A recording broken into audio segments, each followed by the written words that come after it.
Guys, আজ হচ্ছে আমার 8 নম্বর দিন ওমানে। তো আজকের কিছু এক্সপিরিয়েন্স শেয়ার করব। তো আমি এসেছিলাম 29 তারিখে, তো আজ হয়ে গেল 4 তারিখ। তো কাল আমার রাতে হচ্ছে মেডিকেল রিপোর্ট এসেছিলো যে ওকে। তো আজকেই করতে নিয়ে গেল আমাকে আধার কার্ড, এখানকার মানে ওই রেসিডেন্সি কার্ড। তো সেটা হওয়ার পরই আমাকে পাঠিয়ে দিল যে মস্কাট ব্যাংকে চলে যাও, গিয়ে ব্যাংক অ্যাকাউন্ট খুলে আসো। তো এই ব্যাংক অ্যাকাউন্টটি খুলতে এসেছিলাম, আর এখানে আসার পর এটিএম কার্ড দিল। এবার নেক্সট হচ্ছে আজ থেকে হচ্ছে স্যালারি হচ্ছে ক্রেডিট হচ্ছে চালু হয়। অ্যাকচুয়ালি এজেন্টরা বলে যে যেদিন থেকে তুমি প্লেন থেকে নামবে ওই দেশে, সেদিন থেকে তোমার স্যালারি চালু হয়ে যাবে। বাট এখানে আসার পর জানলাম যে ওরকম ব্যাপার নয়।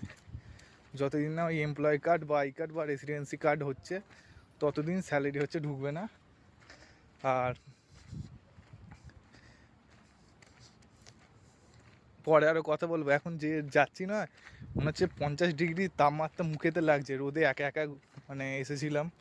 এখানে যা করতে হবে সব একাই করতে হবে, অন্য কেউ কাছে থাকবে না।